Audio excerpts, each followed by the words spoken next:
Welcome to the OSINTCurious Webcast.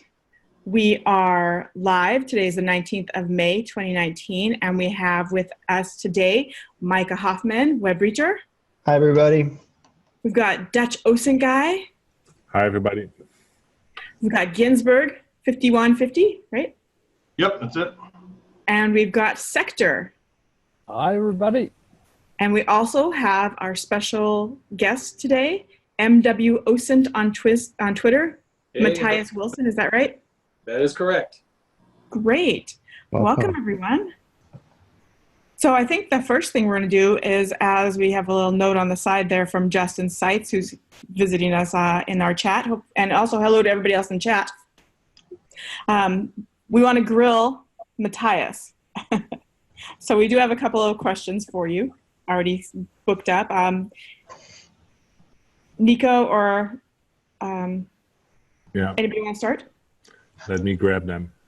Okay, well, they're grabbing things. So, Matthias, I'll call you Matthias. I'm Micah. Can you tell us just a little bit about your background as far as how you got into OSINT and what you're doing now and what you like to do? Yeah, of course. Cool. So a bit about my background, it's similar to Kirby's background. I was in the military, I was in government intel, I did SIGINT, and to me that wasn't enough. And in my previous jobs, I would just always look what's out there on the internet. And that's how I kind of got into OSINT. And then I also had my teams look into Twitter, look into Facebook to see what was happening all around us. And after almost 17 years of government service, I thought, let's take a look at what's outside of the government world, outside of the government intel community. And then I used my OSINT skills again for roughly 2 years, trying to identify something where I would fit in, where I could use my specific skill set more as an intel analyst, but also some OSINT skills, some human skills. And I ended up in a small but very specialized company in Munich in Germany. That's actually where I come from, where I'm right now. And there I basically do everything when it comes to intel collection. So from due diligence checks, just looking into major corporations or specific people, pre-employment screenings, certain background checks, trying to figure out who's linked to whom. Will that be a problem in some kind of joint venture process or merger process? So that's basically what I do. And since Germany is not that sophisticated when it comes to online databases as other countries, a lot of times I actually have to leave my desk and go out and ask questions rather than doing everything online. So it's kind of a unique job, getting to do different intel collection types, but all basically on this project. So that's the short version. Wow. That's pretty cool. So, on the show we've talked about before how OSINT isn't only what you find online, and that's exactly what you're saying. So, are you going to courthouses and other places to grab records, or are you more talking and interviewing people? Both. Okay. Definitely both. So in some cases, I even go to the public library and pull out some press reporting from 20 years ago, which is on microfiche or something like that, because we find hints or indications that will help us in current cases.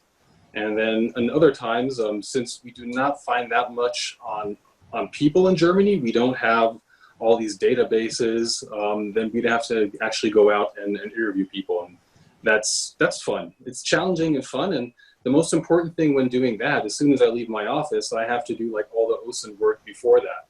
I have to figure out what's out there, kind of build a dossier on a certain person, and then I'm able to talk to that person. But it's a combination of both.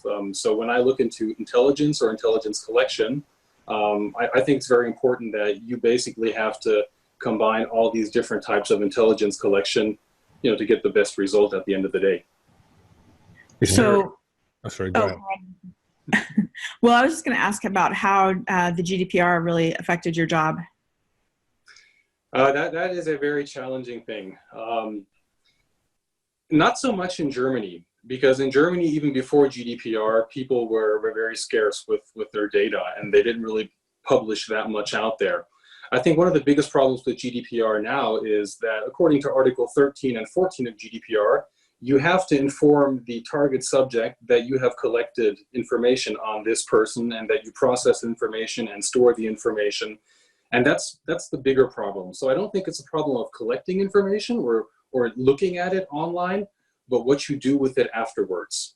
That's one of the main issues that we have.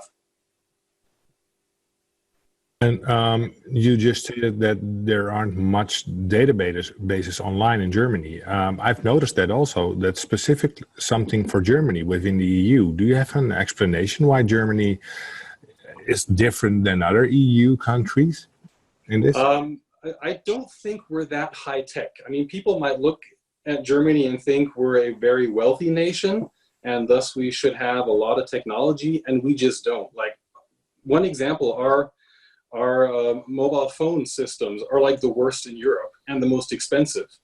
Our internet connectivity is horrible compared to other European countries. And I think it's just this whole mentality that we're kind of behind 10, 15 years in some areas. And it also, when you look at the interconnectivity between different government agencies, for example, it doesn't exist. I mean, there's still a lot that's done with pen and paper, and not that much that you can actually process online. So that's one of the problems that we actually have here. And it depends, you know, it's different from each county. So there might be counties where everything can be done online. And then there are other counties where you actually have to go to the municipality and then file your paperwork for just anything. And that's kind of the problem that we deal with in Germany, which makes it challenging and a lot of fun when we're looking into OSINT in Germany. So that makes me think that this is really an opportunity, because we actually have thought about this from the perspective of being in an advanced society and being in a group that has a whole bunch of stuff that's online now, right? All these different countries have all of these databases online, but because Germany is lagging behind, they have kind of an opportunity to do it right, you know, to, yes, collect information, yes, make it public, more public, but also to secure it and to give access properly. So that's going to be really interesting once they, you know, catch up with things. So for me, I'm happy if I find a lot of information online because that's my job. But if you ask me as Matthias, not in my function as an intelligence analyst, I'm happy the way that things are going right now, that people are really looking into data privacy, that our government, I mean, we're kind of like the motherland of GDPR and data protection. We kind of started all that. A lot of German lawyers started that, and I'm happy about that whole process. But then again, it makes our work much harder. Yeah. Yeah, I've always said that from a privacy perspective, I love it when privacy rules are in effect and they actually work. But from an OSINT perspective, it's like, that's hard. So if I can monopolize the conversation just a little bit more, other members here. Matthias, so do you find yourself using social media a lot where the lines of what's published is really a little bit more not blurred, but it's not official information, but it's more just social information that's being published? So for the cases I work on in the office, it always depends on what we're actually working on, because there are also certain boundaries when you're looking into social media.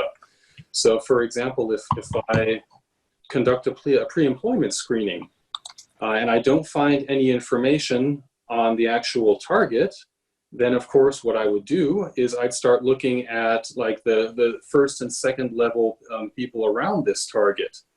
But then again, this causes GDPR problems, right? Because they did not give consent to have their data processed. So we try to look into social media here, and depending on the case we're working on, we can actually use that data. And in a lot of cases, that's like the only source we have, since we do not have these government databases that are giving us the information we need. So I'd say that in my line of work, I think like 40% of the raw intelligence that I get is off social media, off Facebook, for example, off VK, off Twitter. That's where you find the real juicy stuff. Cool. Thank you. So I've got a question. which I ask every guest, what in OSINT you want to learn that you've never come to learn? So maybe a specific skill or something you've never come to because you're a busy man, like we all are busy. What do you want to learn? I would really love to get into Python and automated OSINT, because that's something I don't have time for. I've looked into it several times, and I'm not good at coding, and I don't really like Linux, so that's a problem to start with. But that's something that I really like to get into. But other than that, I see that like every day there's stuff that is posted in Slack channels on OSINT.team, on Twitter, that I haven't known yet. And so it's basically learning new stuff every single day, which makes it so much fun. So of course, next to automated OSINT and Python, but just the little niche things that pop up every once in a while, like you have some specialist sitting there looking into like flight tracking, OSINT and flight tracking, and then learning from this person. So that's basically it. I have a question from you from on Twitter, and I know that you saw it on Twitter, but I want to kind of shout it out right here. And this is from Ginger T. He wants to know, have you found the transition from public sector to private sector? Was it long in the planning? And is there new tradecraft to learn from using closed source tools to open source ones?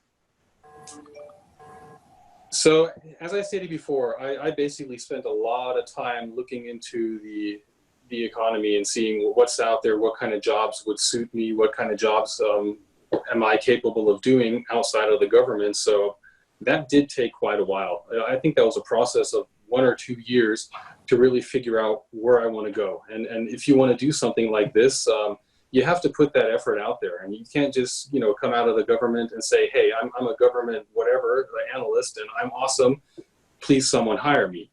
You really have to, look at the market, see what the market needs, maybe learn a couple of new things to actually position yourself on the market. When I actually did this transition, I had been looking into like all the OSINT traits and all kinds of stuff like that over years. So I was kind of prepared for the job that I was going to do.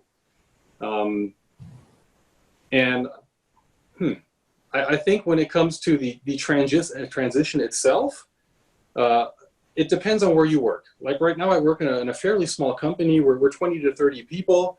So that's a huge difference. I mean, coming from a government organization with thousands of people and then going to something small, that's kind of like a family. That is completely different. I've seen other cases that if you go to a larger corporation, they have the same mentality and they work just like a government agency. So maybe the change there wouldn't be that big. I hope that answers the question. Yeah, I think so. There's also another question from non-privacy. Does notifying the target about data collection interfere with the interlopes? And how do you deal with this? And what if the target does not allow to collect data? Basically, how to deal with GDPR and OSINT? Well, you told us a little bit about it. The article 13 we have some issues with. But are there some other things you want to address with GDPR and OSINT? So GDPR and OSINT is just really complex, and there are other articles that state that if you're basically contracted to do this work, then the person that contracts you is basically the person that has to inform an intelligence target, just to put it into easy words. So that is one way of getting around this.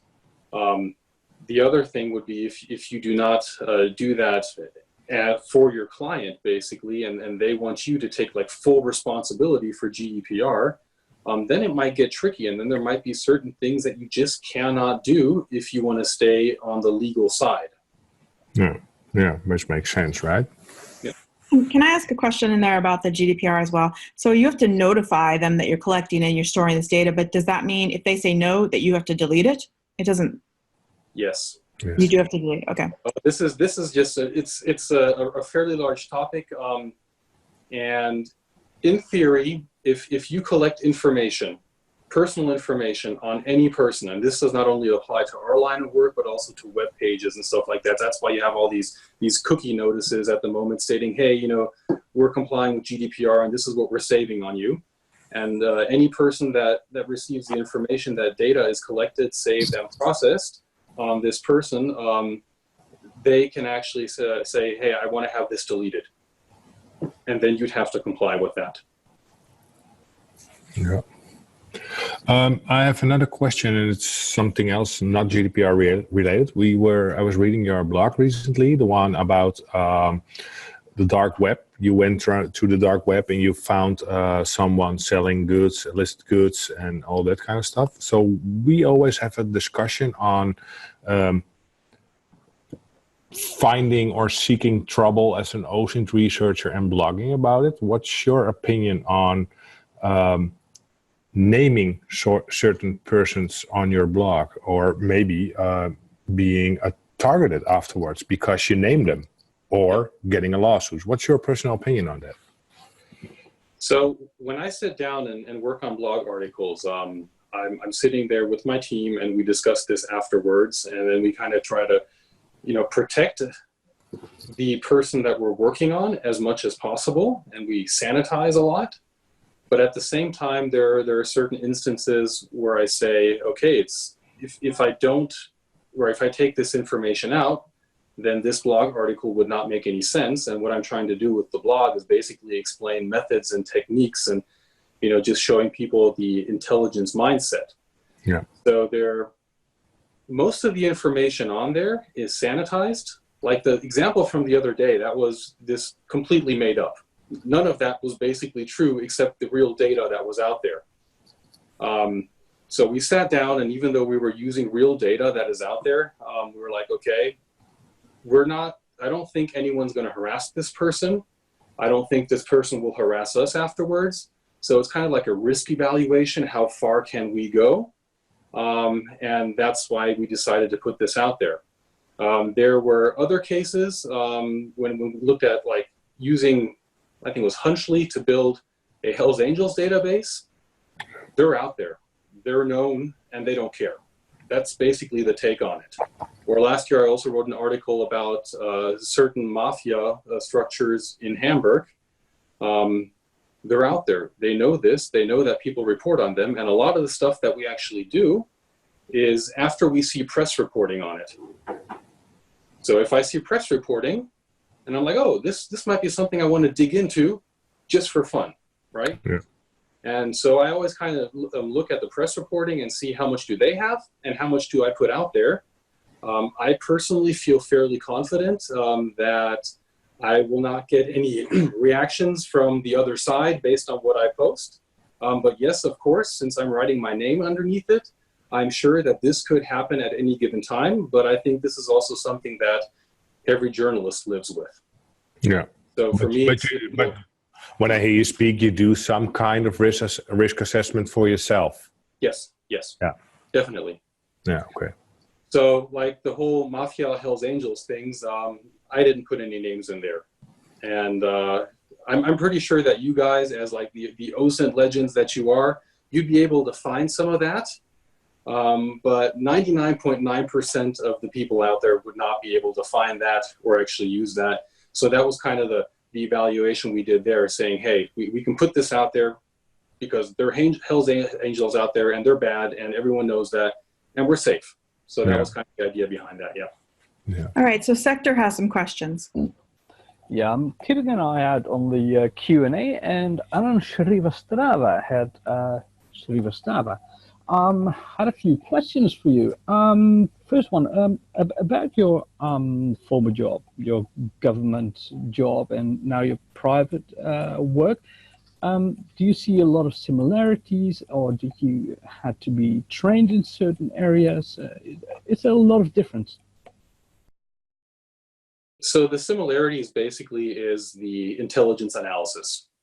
I think if you learned intelligence analysis properly, it doesn't matter which information source you're using to actually write a report at the end of the day. So for me, I don't think there's that much of a difference just now doing work mostly based on OSINT and writing a report compared to the work I had before when I was looking into SIGINT reports and then writing an end product report. It's just all intelligence analysis. You know, you have your intelligence cycle, and that's how you work with things. So I don't think there's such a big difference. When it comes to the actual way that people work, let's put it this way, I'm not too fond of the German intelligence community. And I think some of the things that I've seen now, and also some of the things that I see you guys do, is a lot more professional than what I saw before my government job. Really nice. I got a second question, again from Anand. Do you work a lot with non-English, or not, in your case, non-German information sources? And do you have any tips for that? How do you handle that? So yes, a lot of the stuff that I look at is not German and not English. If it's Spanish, French, Italian, that works. And then in our team, we have Arabic capabilities, Russian, and a couple other languages, so that kind of works out.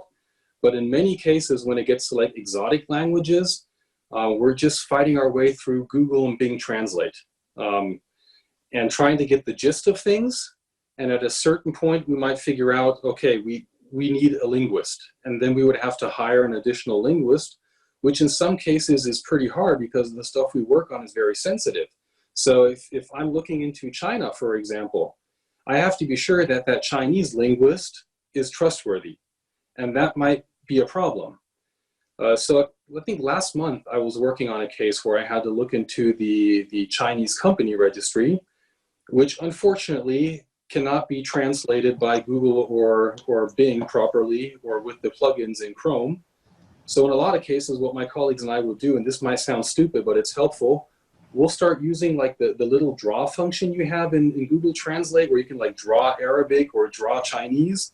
And then you just sit there and spend hours and hours drawing Chinese symbols and piecing words or sentences together. And it works. A lot of perseverance is needed for that, but it does work. And a lot of these tools are just really, really amazing when it comes to that. Thank you so much for saying that. I'm sorry, Sector, I gotta chime in here. Thank you so much for saying that. I wrote this class on OSINT, and in the language translation thing, I say, you know, there's like one slide. It says like, if all else fails and you don't know how to type certain characters in Cyrillic or whatever, you can always draw them. And when I get to that and I'm presenting in front of the class, people are like, who's gonna actually do that?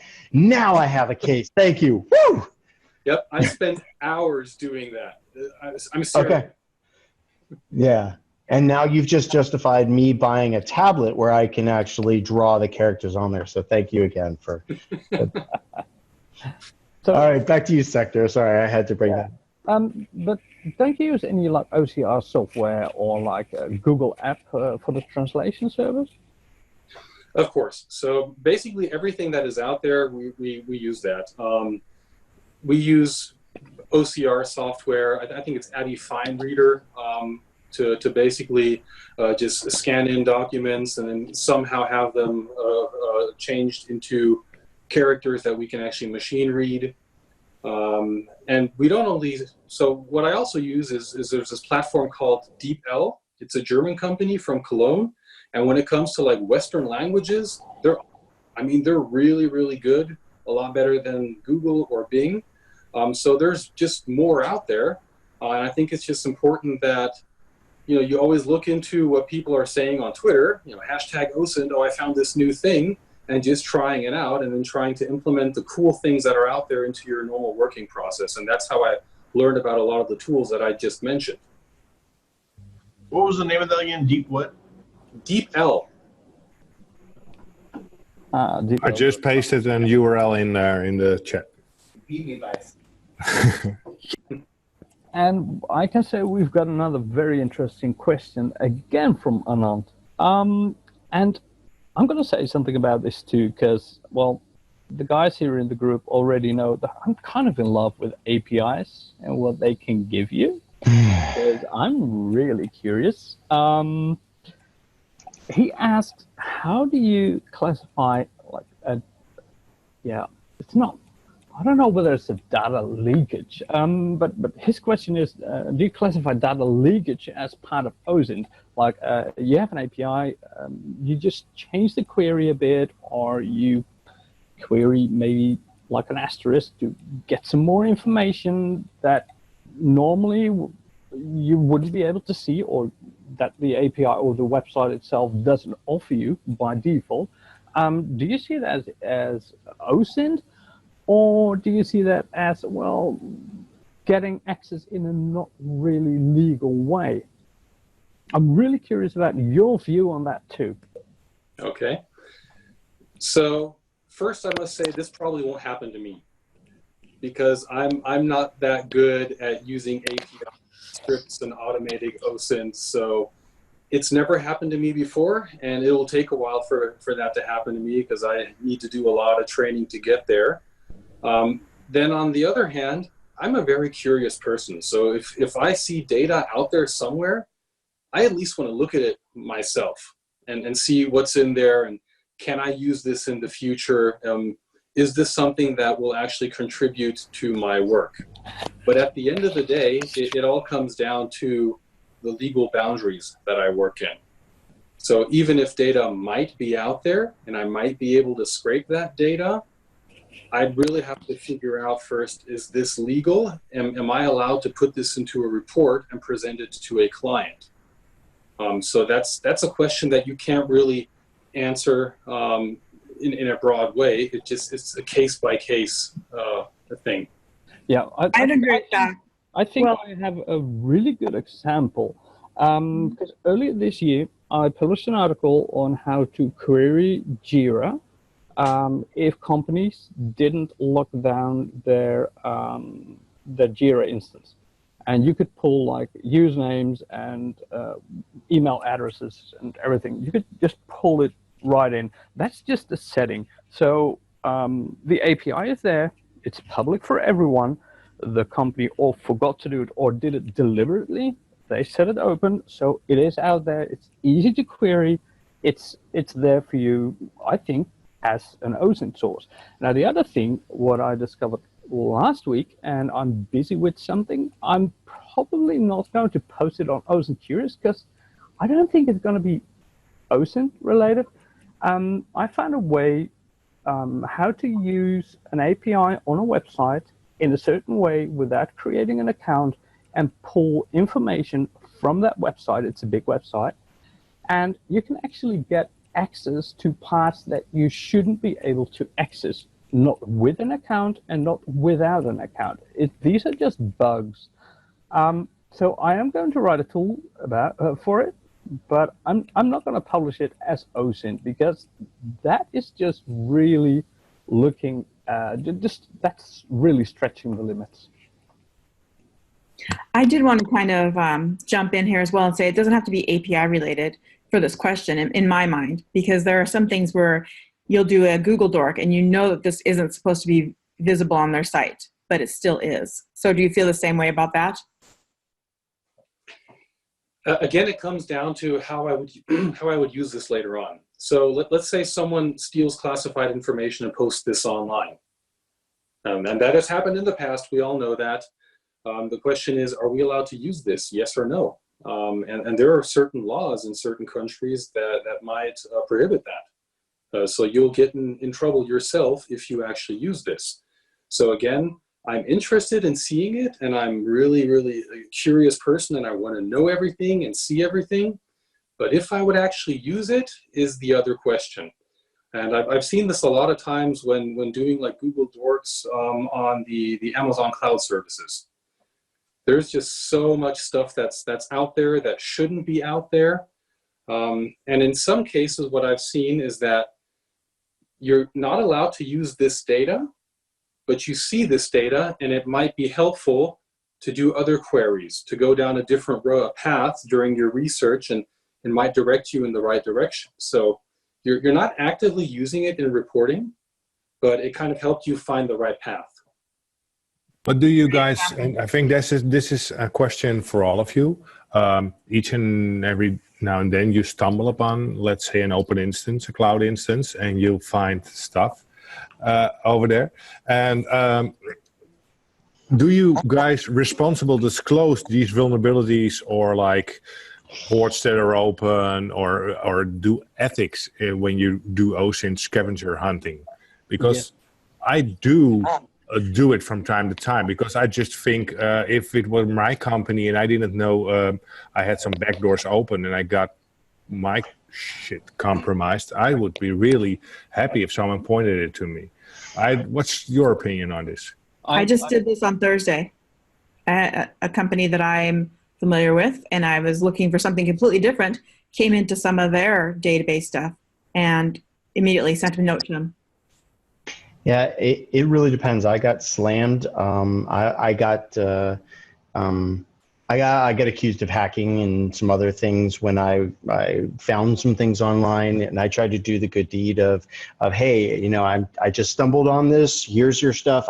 You know, it shouldn't be out there. And first off, there was, you know, we don't know who you are. Second off, we don't know who to tell within our company because the developers don't care about it because they're just showing stuff, and the information security guys, they have no idea about this stuff. It took weeks and weeks for me to get across what was happening, long emails to a ton of people, and ultimately they didn't care anyway. They're like, thank you very much, we might do something with this, and nothing ever happened. And that was not with just one company, that was with several companies. But if I have a relationship with the company, and absolutely, but otherwise, you know, it depends. Yeah, I did make a bunch of responsible disclosures about several things. Yeah, Jira is one of them, but I'm not going to write to everyone because I'm not going to create a script and go over the 16,000 plus Jira instances that are open on the internet just to send out mass emails. I'm not going to do that, but yeah, there are things that I absolutely warned companies about. Yeah. Well, and getting back to the previous questions about would you or could you use the different like breach credentials when you're actually in an assessment, you bring up a lot of the exact same points we go through, Matthias, is that, you know, if you use them, then if you use them to log into an account, absolutely, that's unethical. And some pen testers are like, well, you know, it's password reuse, we should be able to exploit that. It's borderline unethical depending on what you're doing and who the victim is. But for OSINT, like you said, you know, if I can find that, you know, through breach data that you use the same password on a different email account, and that provides me that pivot point to now take the investigation in a different direction, find other social media that I didn't know about, you know, not to say it feels more like a gray area. And it really does, in my opinion, and I'm not a lawyer, or I don't play one on TV, it's just, it feels like it's got to be a judgment call. Do you all, and I'll throw this out to any of the panelists here, do you all have like other people you talk to, maybe legal counsel or more senior people, or procedures for, can we use this or can we not use this in an assessment? I think I'll start on that one. Yeah. One of the things that I've learned in also the past 19 years is whenever you talk to a lawyer about things like this, and it's not your best friend, you'll cause problems then. That will be like a major showstopper, at least in my experience so far. Okay.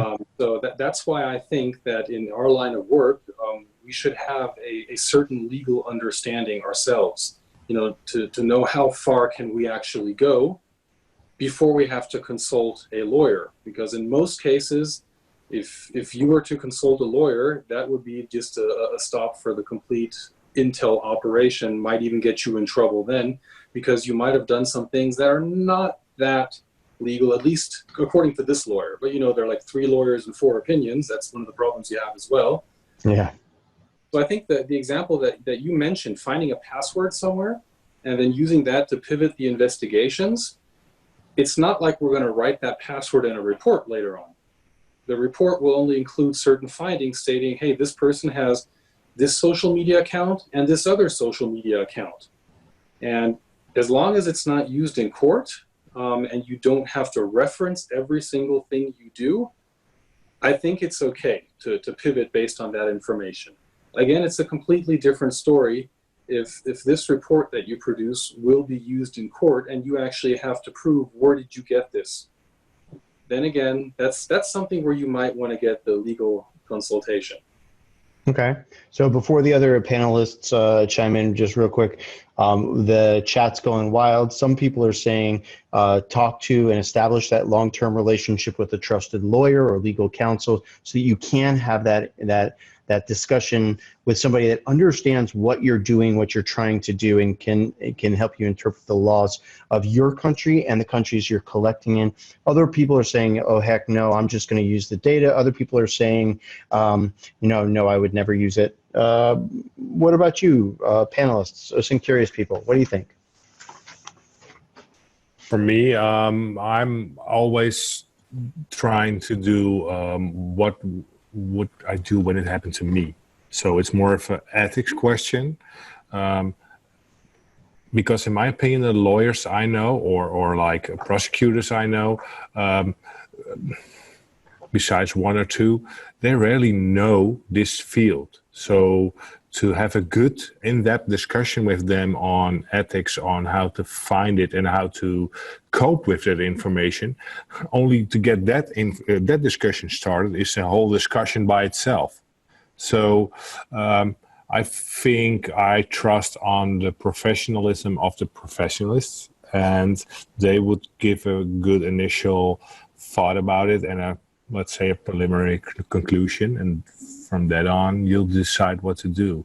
But I like to stay on the safe side just to be sure. Okay.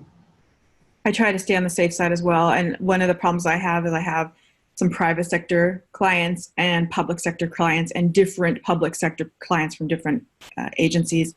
And so I usually defer to them to what the legal boundary is. And on the private side, it's usually I'm almost always dealing directly with lawyers anyway, so they'll make the call. So essentially your customer says you can do this or these things and you abide by that. Okay. Right. Ginsberg, Sector, thoughts?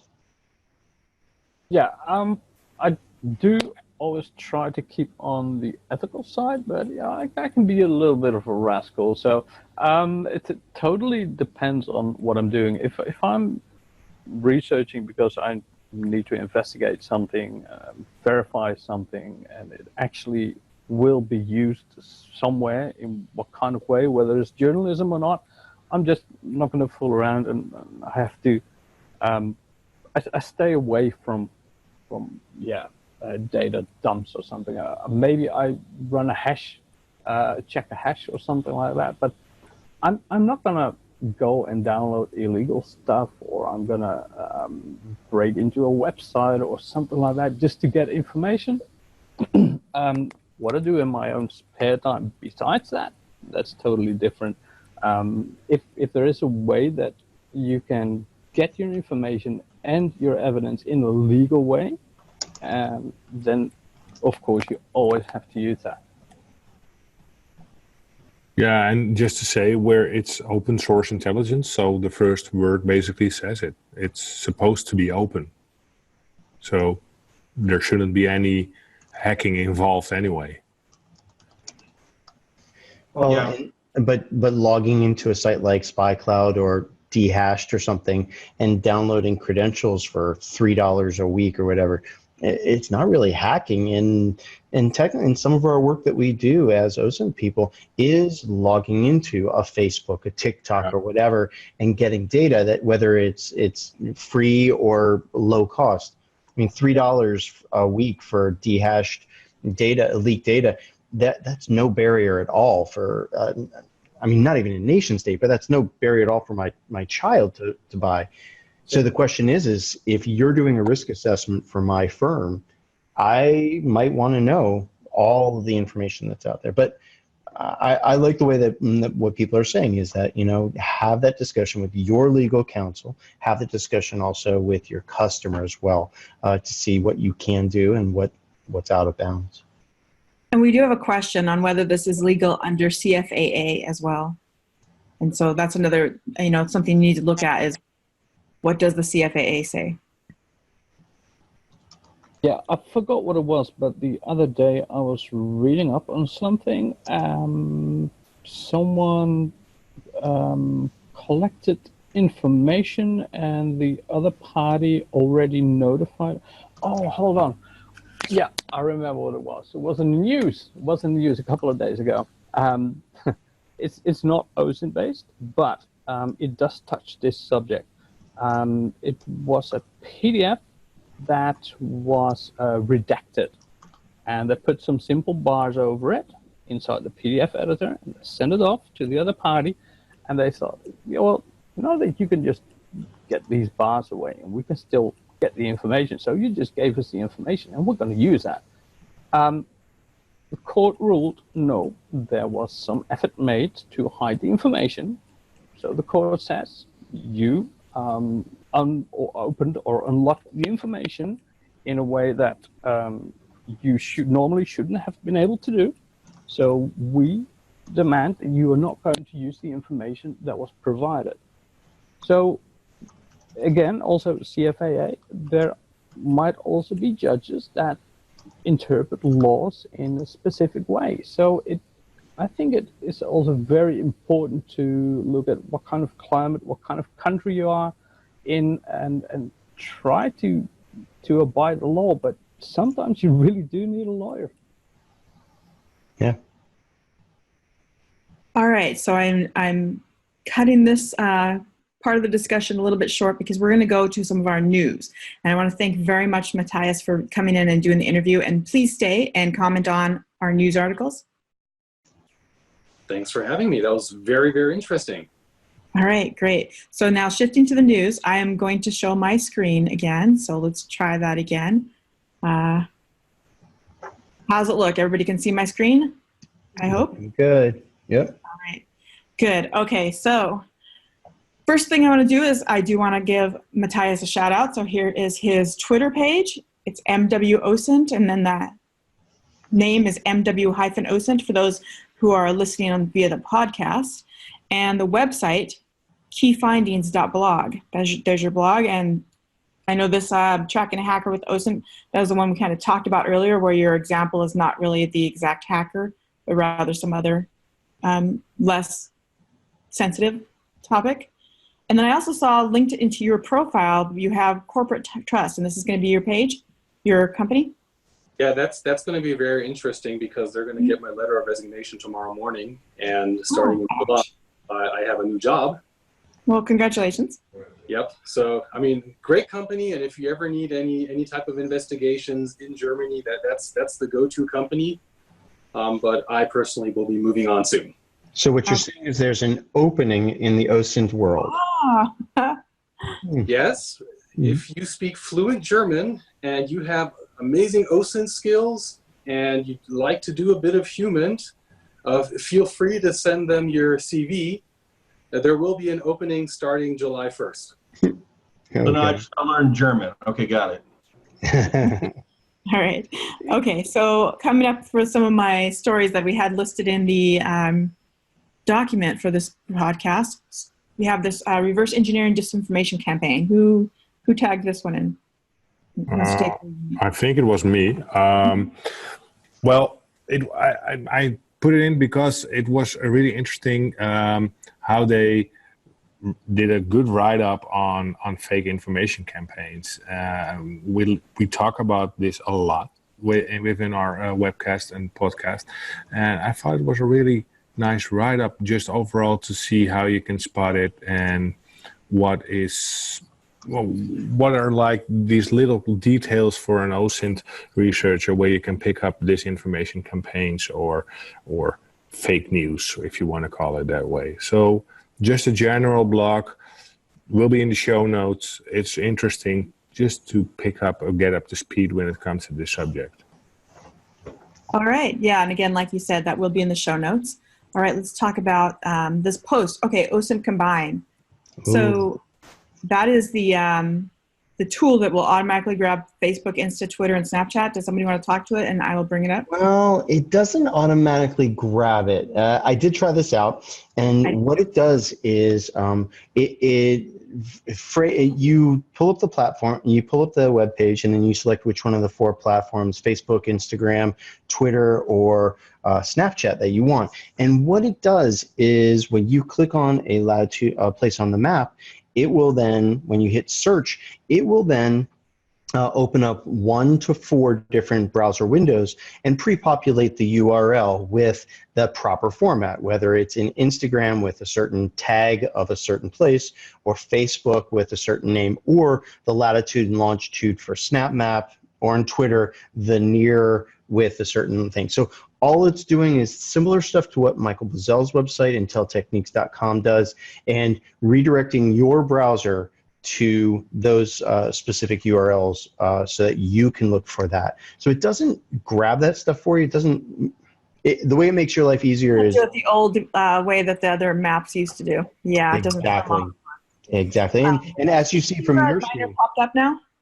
Are you What's able to that? see them? Can you Yeah. see my screen where they're popped up? Okay, so I just wanted to kind of show that as well. So well, and that's a very important part, is that for someone like Twitter and SnapMap, you don't really need any authentication. But for Instagram and for, well, actually for Facebook, you do need to be authenticated to Facebook for this to work. And I think that the Instagram one doesn't do well with the tags that they're using, because I haven't gotten that to work yet. However, what I do think this might be good for is you have something happening and you want to immediately see like just a quick view of everything that you can. One of the problems I did have with Facebook when I did authenticate it was that it would zip straight to the videos. And I think I would more want something, you know, location tagged. Yeah. Kind of reminds me of GeoCreepy. Yeah, that's the Python tool and the API tool, which I used to use a lot. And I don't know why I don't use it anymore, but yeah, GeoCreepy only works for Twitter now, but it still does pretty well at some map issues sometimes. Cool. All right, let's get back to the news. Okay, so then I have search by image, so a new add-on. Dutch, tell us about it. yeah. Every now and then I do a GitHub search for new cool repos, and I ran into this one and I tested it and it worked fairly well. It's just another reverse image search add-on, but it has a whole lot of sources in there, and that's what I like, because I like those all-in-one tools, just because then I don't need like 5 different add-ons or tabs open. And this worked fairly well, and I tweeted it out. And the funny thing was, the person who makes this add-ons, Armin Sebastian, also pointed out he made a similar add-on, but then for archived pages. So like he knew what we want and he already made it. So check it out. It's on my Twitter timeline. So it's a reverse image search add-on which works for Chrome, Opera, and Firefox. And he has a similar add-on for viewing archived pages. So very interesting. And it saves you time. Yeah. Okay, then there's the new Dark Search app. Yeah. And I see that they have their own dorks page as well, which is really cool. I always love the dorks. They do. And I think there's even an API for this that's free. And if you click on, just click on shit. Go ahead, Kirby. Just click. Yeah, click shit. That's what we do. But I mean, so this was neat. This was a surface web thing, so you can get to it from your whatever location you're coming from, or your VPN. And what it does is they scrape data from dark websites, which those of you that do enterprise OSINT or do government work, you know there's a ton of products out there that are doing the same thing and charging you a lot of money for that work. They go into forums, they go into Onion pages, I2P, EAP sites and stuff, and they index the content and then they show it to you. Here with darksearch.io, they do the same, and they do the similar things. And according to their page, they search, a huge number of the dark web, and it was actually pretty good. I mean, there are holes, there's gaps. It's free. Did I tell you it's free? It's free. And if you scroll all the way to the bottom, there's I think there's an API that they talked about. Oh, API available. See documentation in the top of your page right there. Mm-hmm.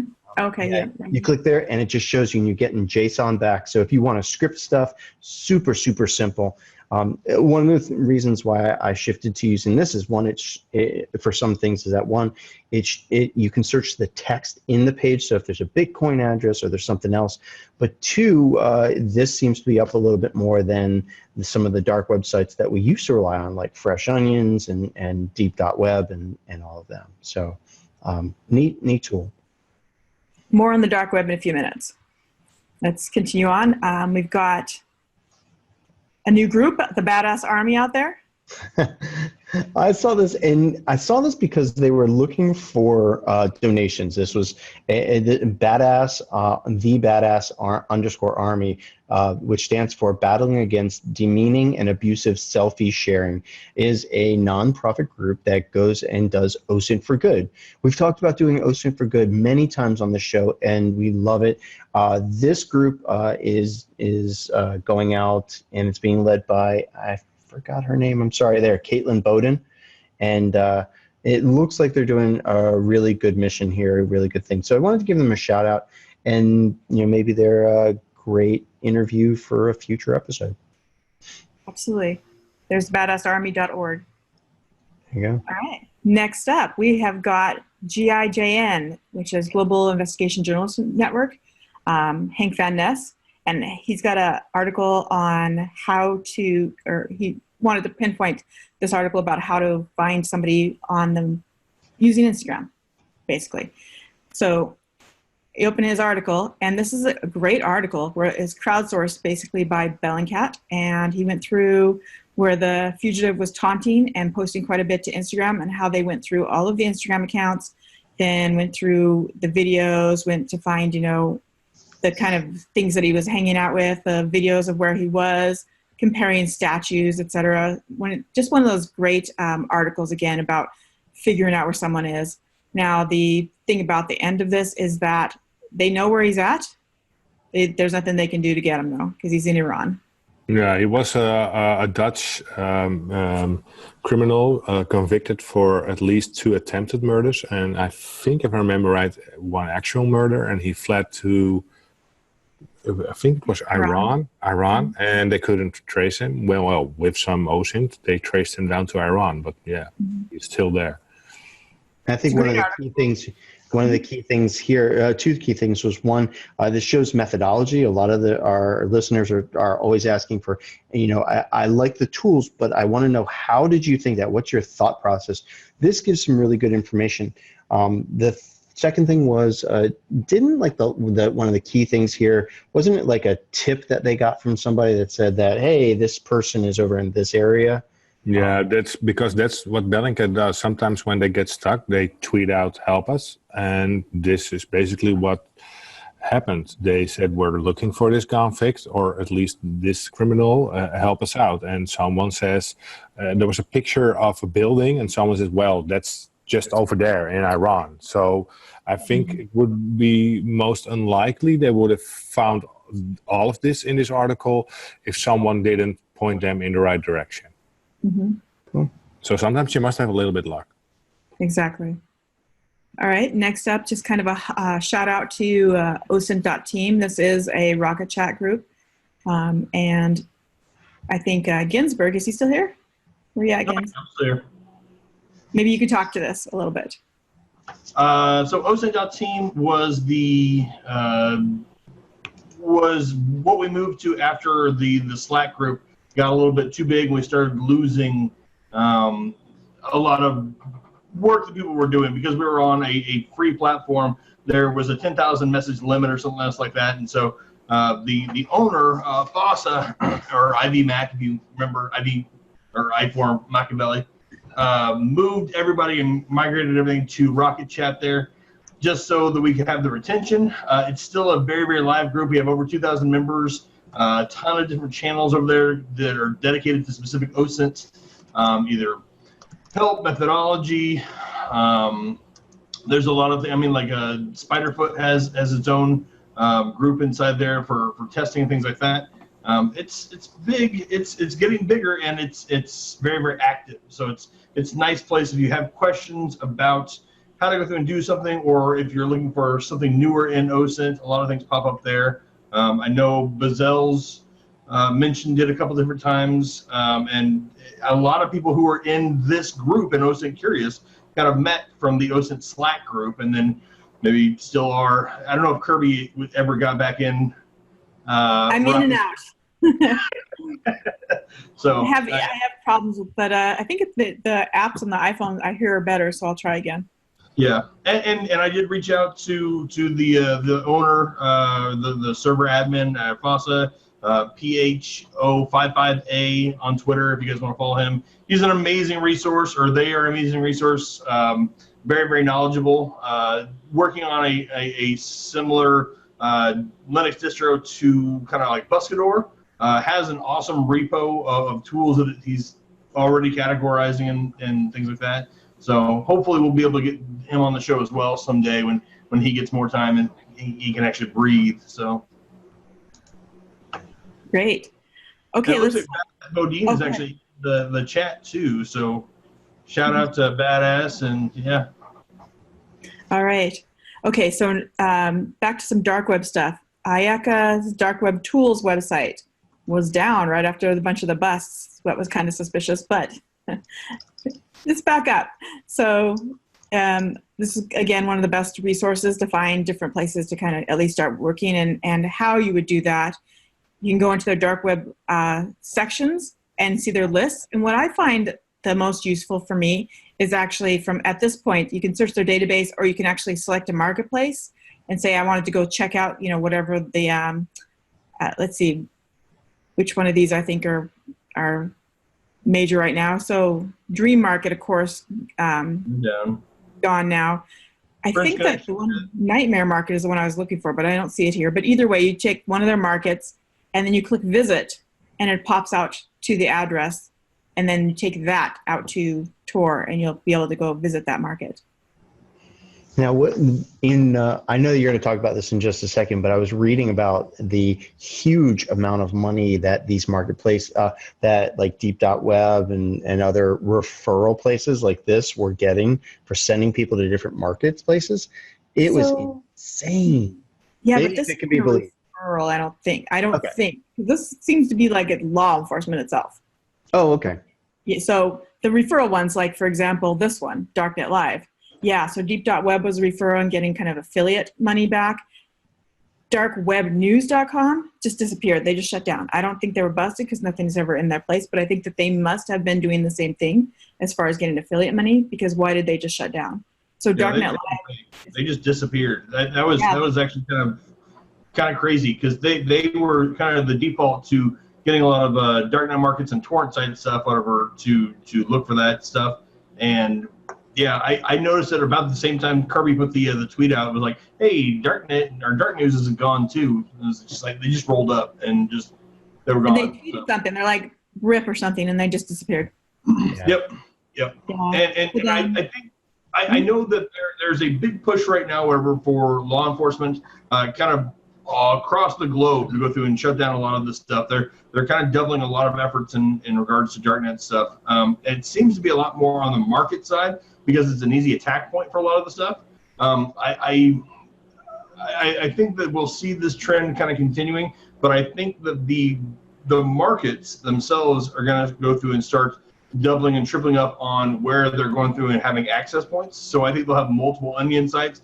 We've been looking at some of the like ZeroNet, which is a different kind of deep web stuff. Also like I2P, some of the stuff is on there. Those don't have as much traction because they're not as accessible, maybe because Tor's made it a little bit easier.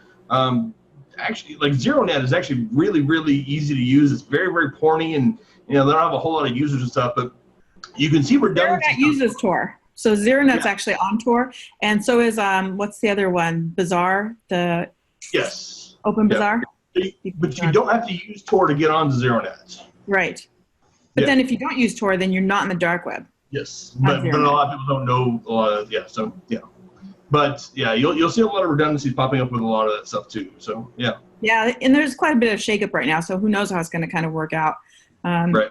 So what part of the shakeup here, we have got Darknet Live that I'm showing you right now. This is a news blog that's trying to fill that spot. You can kind of see that it's not quite as slick as the other two were, but they do have, the arrested section and then the Darknet markets and Darknet forums. And so they are still giving lists out there. Are they getting affiliate, money from that? Usually you can tell by the link, and this doesn't look like it's going to be an affiliate link. Yeah. So who knows? No web parameters on there, but Yeah, because this sort of thing, I think, is legal if you aren't getting money from it. You know what I mean? If you're not getting those affiliate. Had Deepdotweb just, I don't know. I mean, they were doing some Yelpy kind of stuff too, but I think that they would have been just fine had they not been actually getting money that was already known to be gotten illegally. Moving on from there, we get an email from emailrep.io. Micah, do you want to take that? Nope, Nico does. Nico does, okay. Let me, they looked at our prior webcast where we talked about it, and we talked about some inconsistency that the tool had.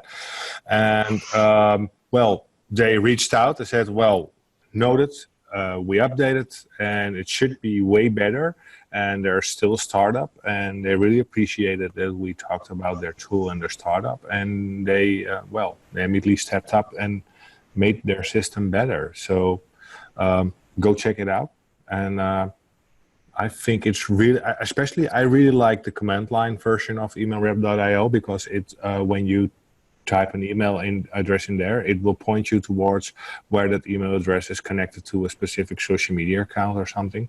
So they call it the API, but it's more of like a command line thing. I think it's a little bit different than an API, but it works pretty easy. You just curl emailrep.io/email address of the one you're looking up. And as you see up in the screen, you will get a reputation score. I would like to see a little bit more based on what indicators the reputation score goes up and down, more specific in detail, because when I do use emailrep.io and it gives me a scoring and I need to declare why the scoring is high, I would like to know why. But I use it more for pointing me towards specific social media accounts. So you see the profiles in green underneath. This email address is associated with these platforms, most likely. So that's it. All right. Okay, so this is kind of promotional. I'm going to ask everybody else to promote their stuff first, so I'll come back to that. There we go. And, we wanted to mention that Fresh Onions is back up as well. Mm-hmm. So here's we'll put a link to this chat. Mm-hmm, go ahead. One thing about that, so if you don't know what Fresh Onions is, they scan Tor and they find onion services and they collect information about it, whether it's about sensitive directories or Bitcoin addresses or email addresses, and it's great when it's up, but it's been going up and down and up and down. I highly suggest, if this is type of research that you do, go to the Fresh Onions. We'll put their new version 3 address, Tor address, in the show notes. Go there when they're up. At the top of the page, you can download all of their data. You can hit, I think it's just, you hit the JSON button. I think it's just JSON.